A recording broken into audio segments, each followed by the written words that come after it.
Assalamualaikum warahmatullahi taala wabarakatuh. Perkenalkan, nama saya Jaja Mujahidul Huda dari Pesantren Al-Fakihiyah yang berasalkan dari Kampung Lemah Nendet, RT 31 RW 11, Desa Awiluar, Kecamatan Lumbung, Kabupaten Ciamis, Provinsi Jawa Barat. Di pesantren kami mengembangkan perikanan dan produksi pakan ikan. Dan visi misi pesantren kami yaitu mencetak ulama ul amilin, imam al muttaqin dan muttaqin. Bagaimana menerapkan ajaran Islam dalam usaha pesantren.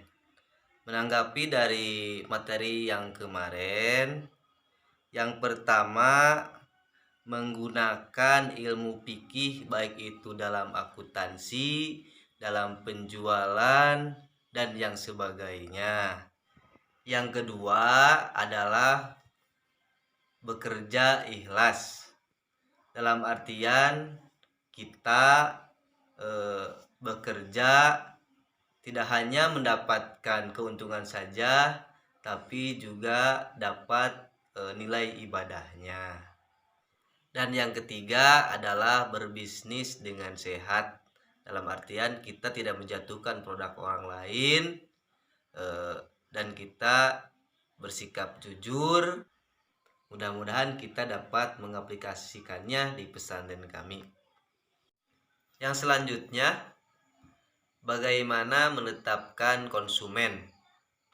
Dalam menetapkan konsumen, kita harus menganalisis dulu di kalangan masyarakat atau di kalangan pasar pada umumnya, mana yang lebih diminati dan mana yang lebih nilai jualnya lebih tinggi. Seperti gini, di kita kan permintaan pasarnya nila hitam, maka kita menanam ikan nila hitam.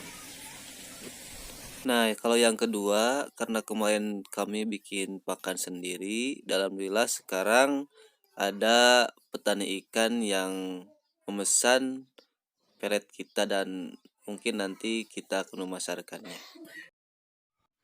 Selanjutnya, bagaimana mengelola penjualan produksi. Yang pertama, kita bisa menggunakan reseller, terus produsen langsung atau konsumen langsung, atau bisa yang lebih teknologi, kita bisa menggunakan jual beli online. Yang selanjutnya, bagaimana mengelola produksi. Nah, dalam mengelola produksi, yang pertama itu kita harus mempertahankan kualitas agar konsumen tidak kecewa terhadap produksi atau produk yang kita buat. Yang kedua, kita harus continue, karena dengan continue kita bisa mendapatkan kepercayaan dari orang lain dan kita bisa mempertahankan nilai jual kita. Nah, kalau yang ketiga yaitu dengan mengikuti perkembangan zaman dengan cara mengikuti teknologi yang lebih canggih dan inovasi-inovasi yang baik dan efisien. Inovasi di pesantren kami yaitu dengan memproduksi pakan untuk dipakai di perikanan kami dan dipasarkan ke pasar luas. Yang selanjutnya, bagaimana mengelola keuangan. Dalam mengelola keuangan atau memanajemen keuangan, kita harus tahu dulu atau menentukan HPP agar kita bisa menentukan harga yang ingin kita jual.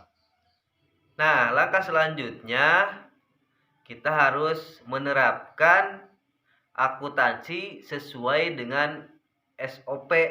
Karena dengan menerapkan akuntansi kita bisa mengetahui uang yang masuk, uang yang keluar, baik itu pengeluaran harian, pengeluaran mingguan, pengeluaran bulanan, ataupun sama seperti pemasukan harian, pemasukan mingguan, pemasukan bulanan.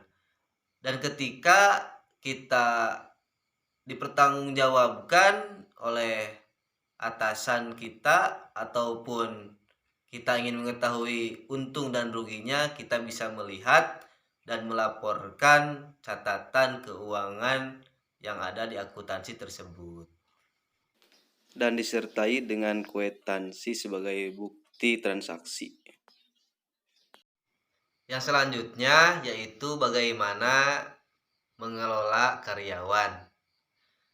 Nah, dalam mengelola karyawan, ketika kita ingin merekrut dari luar, dalam artian bukan dari internal, yang pertama kita bisa melakukan seleksi terlebih dahulu dengan cara mewawancara, terus melihat pengalaman kerja. Setelah itu ada fase training, fungsinya untuk melihat kemampuan orang tersebut. Nah, kalau perekrutan karyawan di internal, kita menggunakan para santri kita dididik dari awal dulu dengan dilatih atau magang dulu, baru kalau selesai magang, ketika sudah lulus baru kita pekerjakan. Dan tidak kalah pentingnya juga, selain kita melihat kinerja dan SDM-nya, kita melihat kepribadiannya. Apakah dia jujur, disiplin, atau gimana? Karena dalam usaha yang paling penting itu kedisiplinan sama kejujuran.